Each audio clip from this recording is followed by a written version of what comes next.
मारला कांद्याला दीदी किती मारला फवारणी आपण खोटं वाटेल त्यांना आहे ना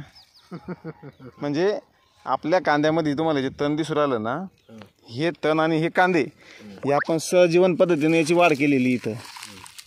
म्हणजे सहजीवन म्हणजे कसं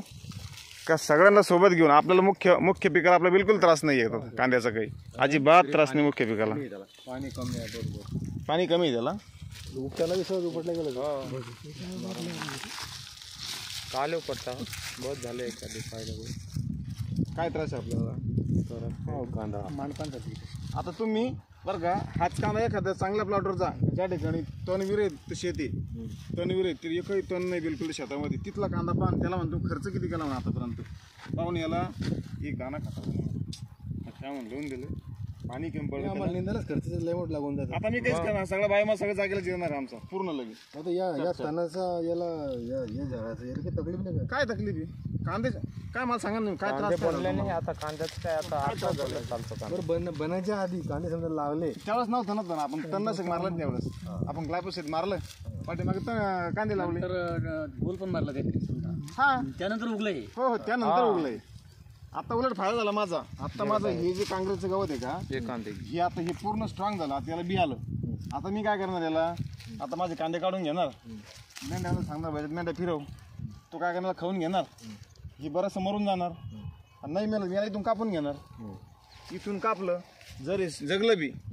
काँग्रेस झाड त्याला आपण काय करणार आहे पाऊस पडला थोडंसं त्याला पानं आले त्याच्या तणनाशक मारणार ती जागेला मारणार आपण दुसरं पीक लावणार ते मरतं का मग राऊंड पूर्ण जागेला मारतो त्याच्या पण मुळे आपल्याला जमीन ठेवायचे त्याच्या पण मुळे आपण आम्ही ते त्याच्या पण मुळे जमीन ठेवतो हे पूर्ण आपण फायदा करून घेतो खोडांपासून पिकाचा पण जमीन ठेवतोय पिकाचं तणाचं सगळं हा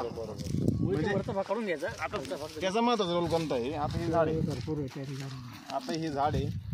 तर आपला शेणखत कशापासून बनतं कुठलंही जनावर किंवा बैल बकरी गाय जी असतात ती शक्यतो काय खाता हा भाग खात्या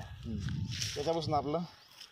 शेण तयार होतं शेण कसं तयार होतं का आज चारा खाल्ल्यावर दुसऱ्या दिवशी त्याचं जो बायोमास पाठीमागं जे रॉ मटेरियल पडतं ते आपण काय करतो एका ठिकाणी साठवतो मग ती जागेला पुसतो आणि मग ते आपण शेतात आणून टाकतो मुळात ती शेतात आणून टाकल्यानंतर ते पिकांचं खाद्यच नाही ती सूक्ष्मजीवांचं खाद्य नाही मुळात काय होतं आता ही जे झाड आहे आता ह्या झाडाला जे आहे ना ही फाटी आहे ही थोडीशी टणक आहे आता या फाटीचा भार पेरासाठी निसर्गाने याला जी ताकद दिलेली आहे पण याची पूर्ण झाडाची ताकद या मुळांमध्ये कारण मुळा जे आहे ना ही तुटाला चिवट आहे चिकट असतात तुटाला ही कुजाला पण जड आहे आणि तुटाला पण जड आहे मुळात याच्यामध्ये जो आहे ना लिग्नेन घटक आहे